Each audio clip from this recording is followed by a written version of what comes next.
Assalamualaikum warahmatullahi ta'ala wabarakatuh. Alhamdulillahirabbil alamin. Wassalatu wassalamu ala asyrafil anbiya'i wal mursalin wa ala alihi wa sahbihi ajma'in. Subhanaka la ilma lana illa ma 'allamtana innaka antal alimul hakim. Rabbi shrah li sadri wa yassir li amri wa hlul 'uqdatam min lisani yafqahu qawli. Rabbi yassir wa la tu'assir wa tammim bil khair, amma ba'd. Para penonton dan sahabat-sahabat yang setia menunggu saat yang sebegini. Pertamanya, marilah sama-sama kita mengaturkan rasa syukur yang tak terhingga kepada Allah Subhanahu Wa Taala di atas nikmat dan peluang yang Allah telah kurniakan pada kita ini untuk kita meneruskan perbincangan dalam ayat yang ke-30 dan 31 dalam surah Al-Ahzab yang kita berhenti sebelum daripada ininya, membicarakan tentang kedudukan isteri-isteri Rasulullah sallallahu alaihi wasallam. Dalam tajuk ini kita berbicara tentang bagaimana menjadi isteri yang salihah, dan juga apabila kita dapat menjadi isteri salihah ini merupakan satu ganjaran yang terindah yang Allah kurniakan pada seseorang bila dia dapat yang disebut dengan isteri salihah. Dan di antara hadis Rasulullah sallallahu alaihi wasallam pun, Rasulullah sallallahu alaihi wasallam sebut tentang mengenai kebahagiaan hidup di atas dunia ini dan juga sampai ke akhirat nanti. Salah satunya yang disebut ialah isteri salihah. Isteri salihah ni di antara satu ganjaran yang Allah kurniakan pada seseorang. Bila kita hidup di atas dunia ini, kita perlu faham bahawa di sana adanya yang disebut dengan kehidupan yang diajar dalam agama. Tak adalah manusia contoh yang patut dicontohi dalam hidup kita ini ialah yang merupakan isteri-isteri Rasulullah sallallahu alaihi wasallam. Bagi orang perempuan, kalau nak tengok macam mana nak jadi peribadi kita ni peribadi yang baik, maka jadilah peribadi kita bagaikan peribadi isteri Nabi sallallahu alaihi wasallam. Isteri Nabi ni ada peribadi tersendiri. Walaupun dia ni manusia yang tak sunyi daripada kesilapan. Lalu kita diajar supaya belajar daripada apa yang ada pada isteri Nabi tadi. Yang ni yang diajar dalam Islam. Para penonton dan sahabat-sahabat sekalian, pada minggu yang sudah kita baca pada ayat yang ke-28 dan 29, di mana Allah Subhanahu Wa Taala tegur terhadap isteri Nabi dan juga sifat yang tak patutnya ada pada isteri Nabi, iaitu yang inginkan kepada keduniaan lebih kepada akhirat Allah. Bila kita hidup atas dunia ni, maka kita kena fokuskan terhadap akhirat Allah tu jadi keutamaan, bukan dunia ni jadi keutamaan. Hari ni kita sambung lagi kedudukan isteri-isteri Rasulullah sallallahu alaihi wasallam pada muka surat 70 dalam kitab Al-Ahzab ini. Tuan-tuan tengok hebatnya surah Al-Ahzab yang saya sebut banyak kali dah. Dalam hidup kita ni, Sayyidina Umar dia pesan di kalangan kita supaya ajarilah anak perempuan kalian dan pasangan hidup kalian terhadap 3 surah. Yang pertama surah An-Nisa, yang kedua surah An-Nur, dan yang ketiga surah Al-Ahzab. Alhamdulillah, dalam tempoh PKP ini kita menyambung pengajian ini. Biasanya kita belajar di Masjid Ar-Rawdah di U10. Cerita U10 Shah Alam ini cerita tentang mengenai kitab inilah. Tapi alhamdulillah dalam tempoh PKP ini kitanya sampai pada ayat yang ke-30 dalam perbincangan kita. Hari ini kita sambung pada ayat yang ke-30 lah, insya-Allah. Kita baca dahulu sebagaimana biasa. Mudah-mudahan kita dapat pahala daripada bacaan yang kita baca ini. A'udzubillahi minasyaitonirrajim. Bismillahirrahmanirrahim. Ya nisa'an nabiy man ya'ti minkunna bifahishatin mubayyinah yudha'af lahal 'adzabu dhi'fayn wa kana dhalika 'ala Allahi yasira. ومن يقنت منكن لله ورسوله وتعمل صالحا نؤتها أجرها مرتين وأعتدنا لها رزقا كريما يا نساء النبي لستن كأحد من النساء إن اتقيتن فلا تخضعن بالقول فيطمع الذي في قلبه مرض وقلن قولا معروفا وقرن في بيوتكن ولا تبرجن تبرج الجاهلية الأولى وأقمنا الصلاة وآتينا الزكاة وأطعنا الله ورسوله إنما يريد الله ليذهب عنكم الرجس أهل البيت ويطهركم تطهيرا صدق الله العظيم. Ayat yang kita baca ni, para penonton dan sahabat-sahabat sekalian, bermula daripada ayat Ya Nisa An-Nabi. Allah mula tegur kepada isteri-isteri Nabi ni. Allah Subhanahu Wa Taala sebut, wahai isteri-isteri pada Nabi, Ya Nisa An-Nabi. Disebut demikian, wahai isteri-isteri pada Nabi, man ya'ti minkunna bifahishah. Mana-mana di kalangan kamu yang melakukan perbuatan yang keji. Bifahishah, mubayyinatin, dalam keadaan jelas. Yudha'af lahal azabu di'fain. Bagi kamu ini, aku sediakan azab 2 kali ganda azab yang aku sediakan pada kamu.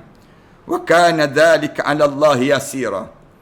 Perkara yang nak menggandakan azab ni bagi Allah terlampau lekeh sangat, terlampau mudah sangat untuk nak dilakukan kepada kamu tersebut. Wa man yaqnut minkunna lillahi wa rasulih. Manakala di antara kamu yang tetap sentiasa taat pada Allah dan juga Rasul dalam hidup mereka tersebut, wa ta'mal salihah, dan juga sentiasa melakukan amal salih dalam hidup kamu, nu'tiha ajruha marratain. Demikian kami gandakan ganjaran 2 kali ganda untuk kamu. Wa a'tadna laha rizqan karima, dan kami sediakan pada kamu rezeki yang amat mulia yang Allah sediakan untuk diri kamu tersebut. Para penonton dan sahabat-sahabat yang dikasihi sekalian, ayat yang kita baca ni sambungan kepada ayat yang sebelum daripada ni, di mana peristiwa yang berlaku sebelum daripada ininya, isteri Nabi ni ada 2 orang yang pakat dalam riwayat ceritanya, Aisyah dan juga Hafsah. Dia pakat jumpa dengan Rasulullah sallallahu alaihi wasallam, minta supaya dinaikkan ataupun dibanyakkan sikit saraan bulanan yang ada pada mereka ini sendiri di kalangan isteri-isteri Nabi ni. Kerana apa dia? Kerana takkanlah isteri Nabi ni nak hidup dalam keadaan sama dengan isteri orang-orang yang biasa bagi mereka tersebut.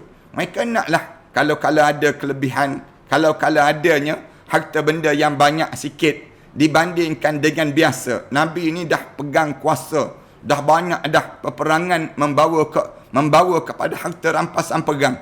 Patutnya banyaklah sikit pada isteri Nabi ni. Dia patutnya demikian. Lalu bila minta saja demikian, lalu Rasulullah sallallahu alaihi wasallam terdiam. Rasulullah tunggu daripada Allah. Allah lah bagi jawapan. Kerana kehidupan berkeluarga ni bukan kehidupan yang Rasulullah sallallahu alaihi wasallam rancang daripada nafsu Rasulullah, tidak. Tapi disusun oleh Allah kepada Rasulullah untuk dijadikan contoh pada orang lain. Lalu dalam keadaan sedemikian rupa, turun ayat Quran Karim ajar pada Rasulullah, bagi tahu pada isteri ni, kalau sekiranya hidup ni nak kepada harta benda dunia, nak kepada ganjaran dunia, bagi tahu ajar pada isteri kamu Nabi. Kemudian lepas pada ni biar orang lain pun belajar sama. Bila kita hidup atas dunia ni, kita diajar supaya fokuskan kepada akhirat Allah. Jangan kita sibuk dengan fokus terhadap dunia. Yang ni yang diajar oleh Allah. Lalu kamu ni, kalau isteri kamu ni nampak nak kepada harta benda dunia, kamu bagilah pada mereka tersebut harta benda yang mereka nak tu. Lepas pada kamu bagi mereka tersebut, lepas pada itu kamu cerai mereka ni seorang-seorang. Kemudian wa usarrih kunna sarahan jamila. Lepas pada kamu bagi umati kunna, kamu bagi nikmat-nikmat itu pada mereka yang mereka nak. Lepas pada itu wa usarrihkunna, lepas pada itu cerai isteri kamu tu sarahan jamila, cerai dengan cara yang baik. Tapi wa in kuntunna turidnallaha wa rasulah, kalau mereka nak kepada Allah dan juga Rasul dan juga kehidupan akhirat, fa innallaha a'adda lil muhsinat, sesungguhnya Allah telah sediakan ganjaran bagi orang yang muhsinat ni, ajran azima, ganjaran yang besar yang Allah sediakan pada mereka tersebut. Ini cerita tentang pada ayat yang sebelum daripada ni, sehingga kan Abu Bakar dan Umar marah kepada anak masing-masing. Kamu ni kenapa jadi perangai macam ni? Dah elok dah jadi isteri Nabi, tiba-tiba dalam keadaan kamu jadi isteri Nabi ni, kamu buat PA lagi. PA apa dia? PA nak kepada dunia. Ni tak sepatut jadi demikian. PA maksudnya, PA nak kepada kemewahan untuk kehidupan. Bila kita kena ingatlah, dalam hidup kita ni, bila kita bawa Islam ni, kita akan diuji dengan ujian-ujian yang berbeza-beza. Di antaranya ujian kekeluargaan. Ujian apa dia? Ujian yang disebut dengan harta benda. Ujian dalam hidup kita ni, ujian yang ni dalam orang yang bawa Islam. Tiba-tiba datang pula isteri pula buat PL. Di antara benda yang teruji di kalangan pejuang-pejuang Islam ialah apa dia? Para isteri ni buat perangai. Buat perangai yang menyebabkan terkesan dan terjejas kepada perjuangan yang dibawa oleh seorang lelaki dalam rumah tangga dia untuk membawa Islam. Ni kita sebut banyak kali dah sebelum daripada ni. Jangan sekali-kali sampai peringkat orang lelaki ni jadi rosak dianya, hidup dia, seorang suami rosakkan isteri. Kan isteri ni, sehingga kan ramai mana orang kita kan, bila hidup dia dalam keadaan yang dia ni terlampau fokus terhadap isteri, dia tertinggal mak dan ayah dia. Dia tertinggal Allah dan juga Rasul. Padahal yang besar dalam hidup kita ni bukan isteri. Yang besar dalam hidup kita ni bukan anak-anak lagi. Yang besar ialah Allah dan juga Rasul yang pertama. Yang kedua, baru dah datang mak dan ayah. Mak dan ayah. Ramai mana orang sibuk nak jaga isteri, sehingga tertinggal mak dan ayah dia. Mak ayah dia duduk kat kampung, senyap je. Kemudian yang dia pula duduk kat bandar ni dalam keadaan sibuk nak jaga isteri. Tak boleh. PKP kita ni pun dah dibuka dah peluang untuk balik kampung ni pun tak boleh jaga juga dianya balik kampung. Kenapanya? Kerana nak sebutnya terikatnya dia dengan isteri dia tadi, sehingga tertinggal ibu dan ayah mereka tersebut. Ni ramai orang kita jadi demikian ni. Perangai yang begini ni, maknanya kamu dah dapat isteri yang bukan isteri yang salihah. Kamu dapat isteri yang bukan satu ganjaran yang terindah. Kamu dapat isteri yang mencelakakan kamu pada masa yang akan datang nanti. Rugilah dalam hidup orang mukmin demikian. Kalau dia jadi sampai peringkat fokus pada isteri dia dan juga anak dia, sehingga dia tertinggal mak dan ayah dia. Ramai orang yang terjadi demikian ini kerana apa? Dia takut pada isteri. Takut pada isteri ni lebih daripada takut pada Allah Subhanahu Wa Taala. Ramai mana orang yang kena penyakit yang demikian rupa. Baik, hari ininya Allah Subhanahu Wa Taala ajar lagi. Bila kamu jadi isteri pada pejuang Islam ni ada perangai dan ada sikap yang perlu kamu ada pada diri kamu. Bagaimana cara dia? Ya nisa an-nabi. Allah sambung lagi. Wahai isteri pada Nabi. Man ya'ti minkun nabi fahishah. Siapa di kalangan kamu yang ada nak buat perangai yang nak buat perangai yang buruk dan keji. Bifahishah. Bifahishah ni maknanya benda-benda bunga-bunga kepada kemungkaran. Dia tak buat lagi tapi bunga-bunga. Bunga-bunga. Bifahishatin. Benda-benda yang tak elok. Ada dah peribadi kamu begitu. Datang dah bunga-bunga kedengkian. Datang dah bunga-bunga kecemburuan. Datang dah dalam diri kamu ni prasangka yang tak baik.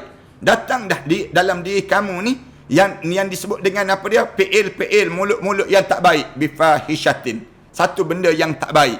Cakap tentang orang tu, cakap tentang orang ni. Hidup dia dalam keadaan bifahishatin. Tak selesa dengan madu tu, tak selesa dengan madu ni. Ada yang jadi demikian. Bila dia hidup dalam keadaan yang berkeluarga, ada 4 orang pasangan hidup dia.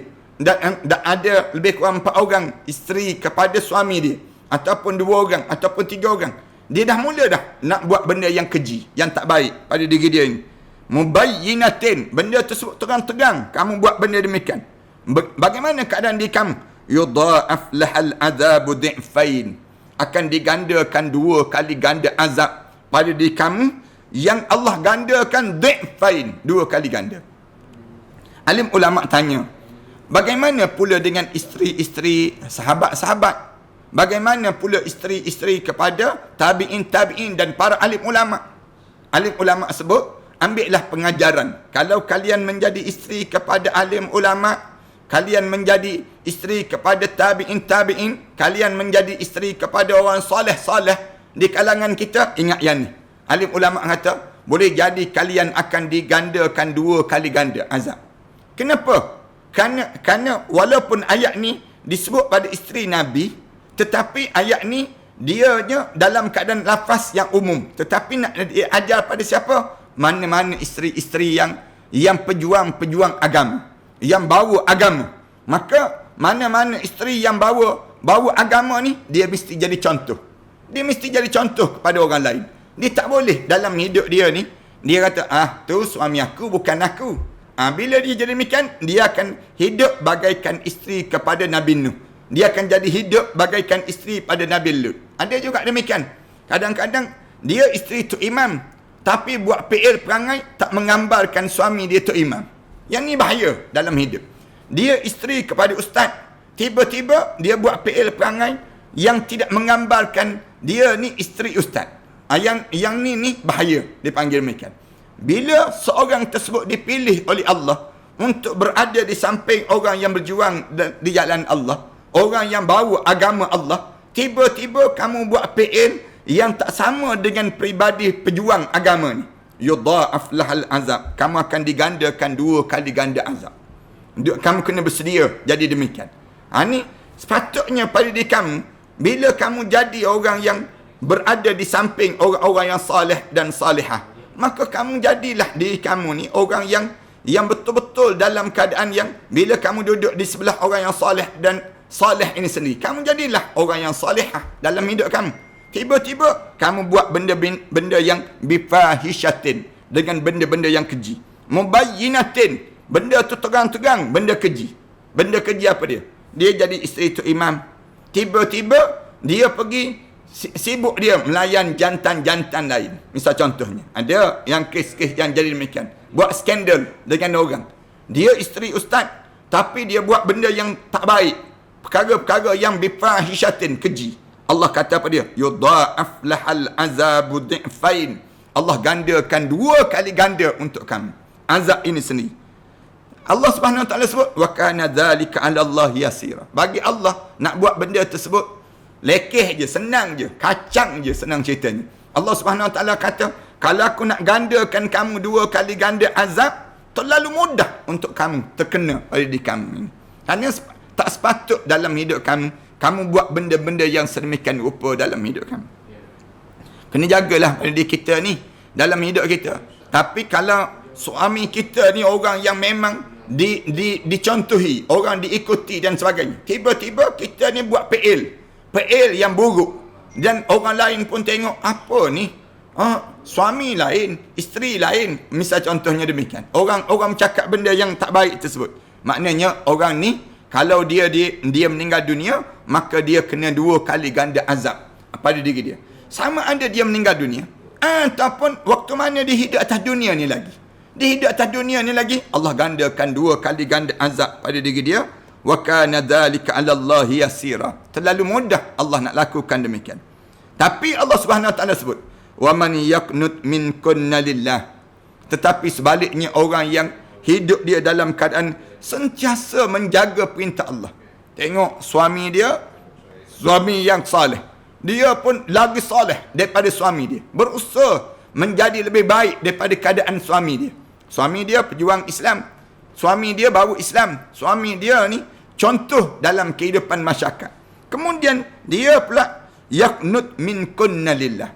Mereka dalam keadaan yang betul-betul dalam keadaan taat pada perintah Allah wa rasulih, dan juga rasulnya, wa ta'mal salihah, dan hidup dia sentiasa melakukan amal salih.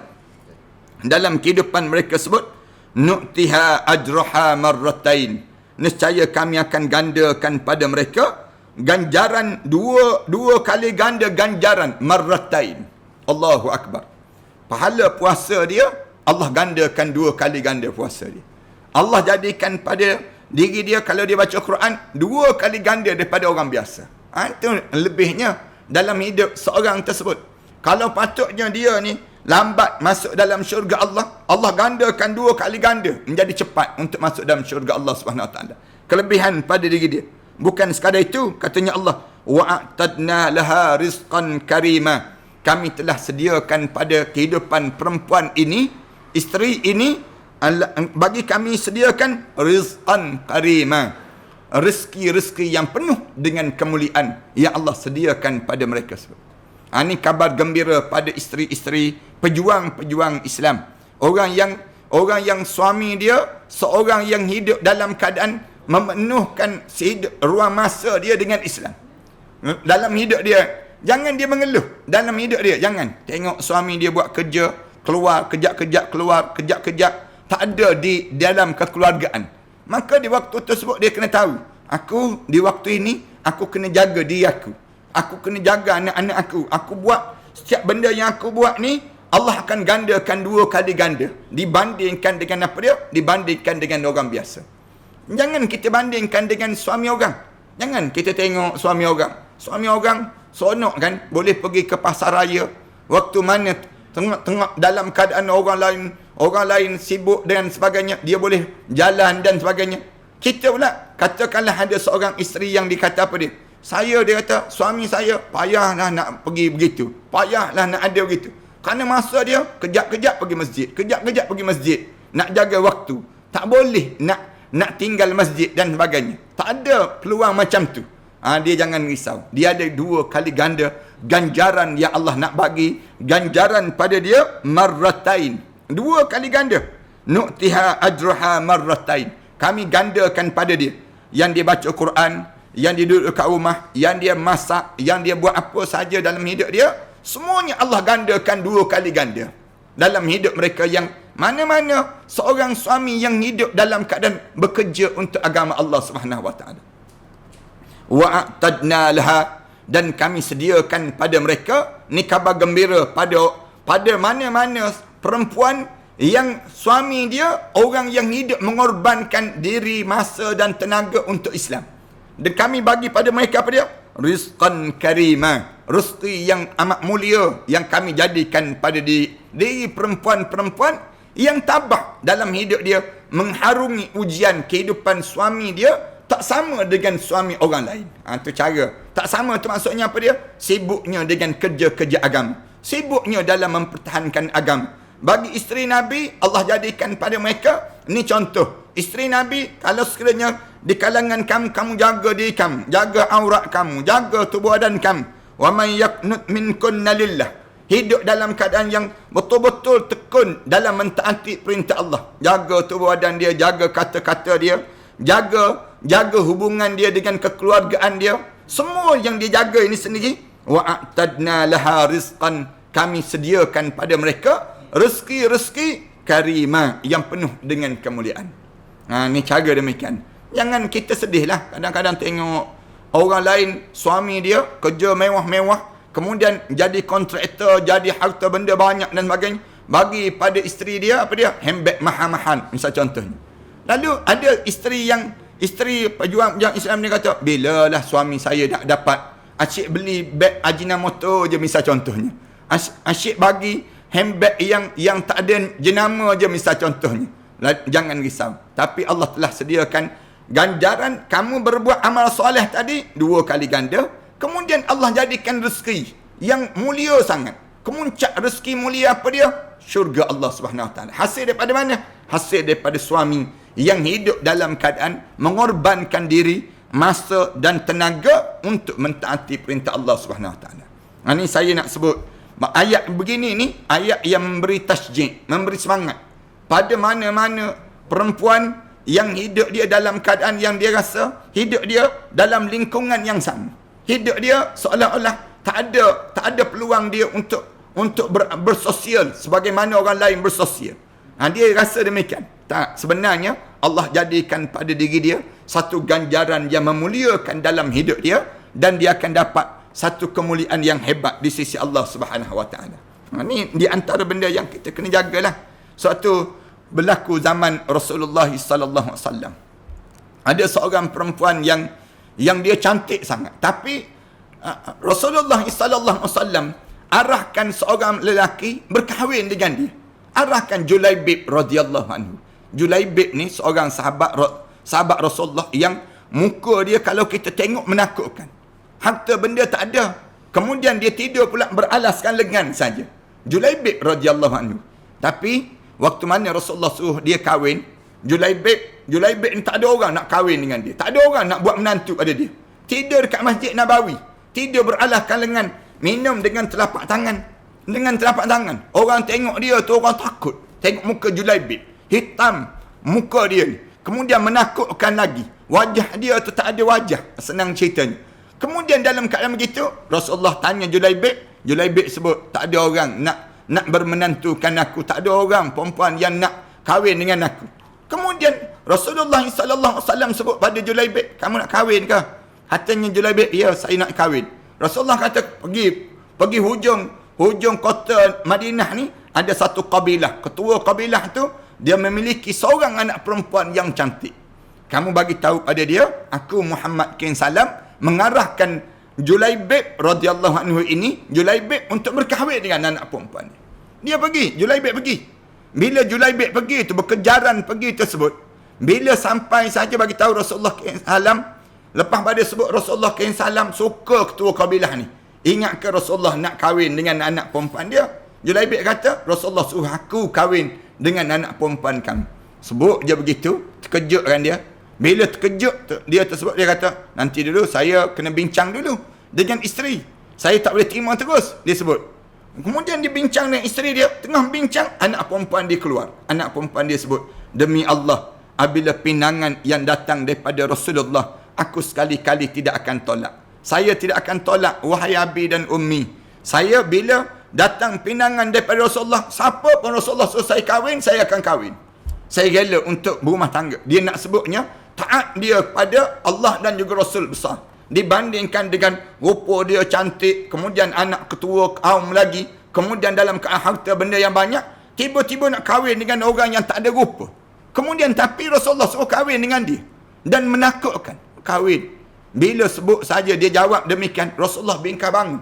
Rasulullah baca doa. Ya Allah, berkatilah perempuan ini. Panjangkanlah umur dia. Jadikanlah dia sekaya-kaya manusia di kota Madinah ini. Berkat doa Rasulullah sallallahu alaihi wasallam, dia kahwin tak sampai 2 bulan ke sebulan begitu, kedengaran paluan jihad dalam perang Uhud, Julaibib pergi perang, gugur syahid Julaibib. Tapi umur perempuan ini panjang. Panjang, Allah jadikan rezeki dia, Allah jadikan melimpah ruah dalam hidup dia. Kerana apa dia? Ketaatan dia pada Allah dan juga Rasul, dalam keadaan yang Allah jadikan pada dia di antara wanita-wanita yang Rasulullah baca doa untuk perempuan yang sedemikian rupa. Ini kita ni dalam hidup ni jangan banyak mengeluh lah. Orang perempuan bila duduk dalam rumah tangga ni jangan banyak menyakitkan hati pasangan hidup masing-masing. Jangan jadi demikian. Di antara kesilapan besar dalam hidup orang perempuan ni, dia sakitkan hati suami dia. Lepas tu kemuncak dia kata, kalau begitu ustaz, kalau saya ni masalah sikit dalam rumah tangga sentiasa menyakitkan hati suami saya, lebih baik saya minta cerai supaya saya tak sakit lagi hati. Dia pun minta cerai, lagi sakit hati suami dia. Lagi sakit hati suami dia. Kemuncak bila seorang perempuan tu minta cerai, lagi menyakitkan hati suami dia. Ada orang yang sebut, dia kata saya tak nak berterusan panjang. Dia tak nak berterusan panjang menyakitkan hati suami saya minta cerai ustaz. Dia sebut demikian. Bila dia minta cerai dengan suami dia, lagi menyakitkan hati suami dia.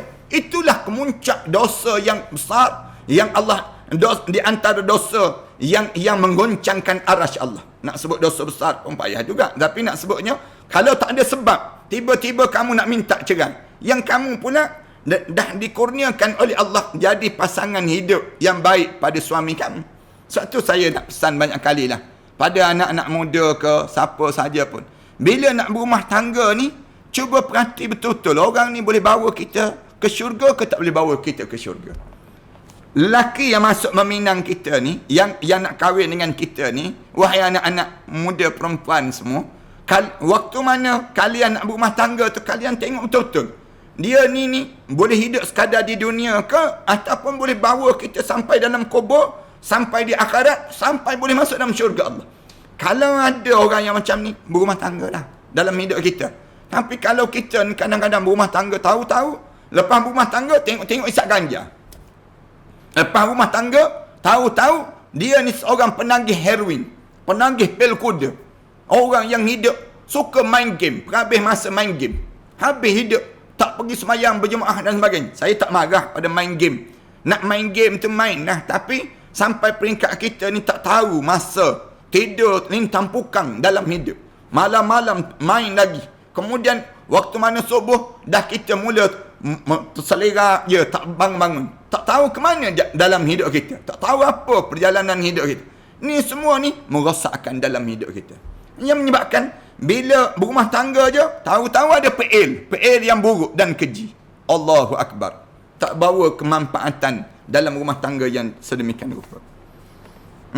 Kemudian sebagaimana yang telah dinyatakan dalam ayat sebelum daripada ni, bahawa penawaran terhadap para isteri Rasulullah untuk memilih, Rasulullah sallallahu alaihi wasallam untuk memilih sama ada terus kekal bersama dengan Rasulullah sallallahu alaihi wasallam sebagai isteri Nabi yang tidak mampu memberikan harta kekayaan pada mereka.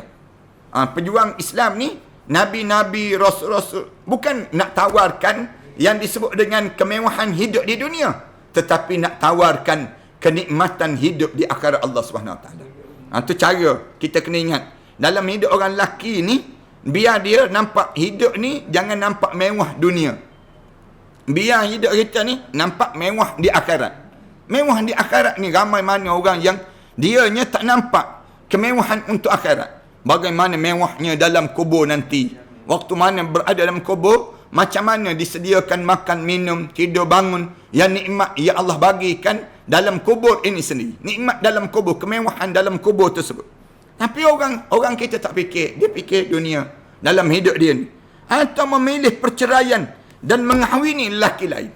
Ataupun tawarkan pada pasangan hidup dia, okey, kalau begitu kamu nak kepada dunia sangat, okey, kamu nak kepada dunia, kami boleh bagi pada dunia. Lepas pada ni, kamu kahwinlah dengan lelaki lain. Kalau lelaki itu sanggup untuk nak memikul pada diri kamu, yang mampu memberikan kekayaan pada mereka, yang rasa nak mewah sangat.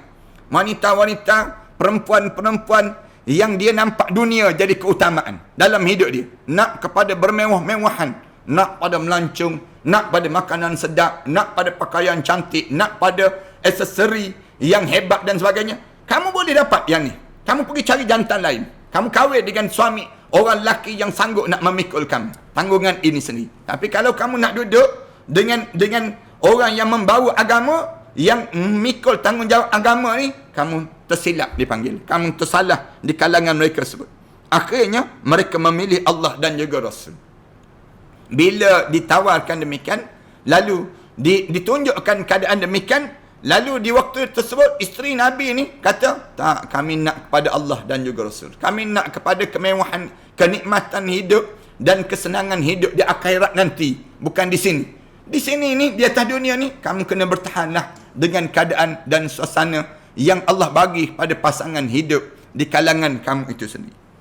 Oleh sebab pemilihan para isteri Rasulullah sallallahu alaihi wasallam terhadap Allah dan juga Rasulnya, maka sudah semestinya mereka akan terikat. Malah mereka juga perlu menerima serta mematuhi ketetapan dengan hukum-hukum yang dijelaskan dan ditentukan oleh Allah kepada mereka tersebut.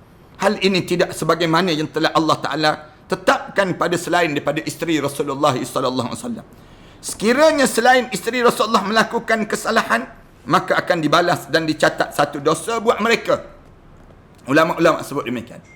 Ni nak gambarkan selain daripada isteri Rasulullah, namun berbeza pula hal pada isteri Rasulullah sallallahu alaihi wasallam. Jika mereka melakukan perbuatan keji, maka akan dilipat gandakan dosa terhadap kesalahan mereka.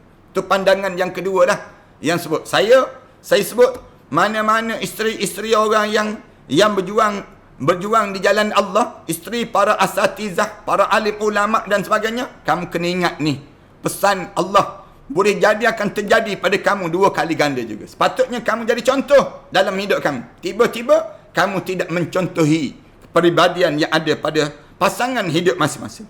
Bahkan ia berlipat kali ganda melebihi dosa yang dilakukan oleh selain daripada isteri Rasulullah sallallahu alaihi wasallam.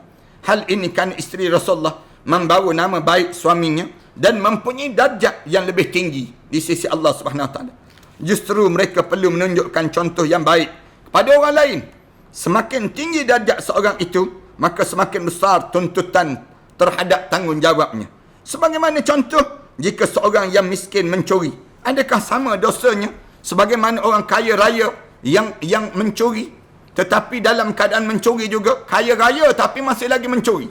Atau seorang wanita yang belum bernikah tetapi menjalinkan hubungan dengan seorang laki lain berbanding dosa bagi seorang isteri yang menjalinkan hubungan dengan laki lain.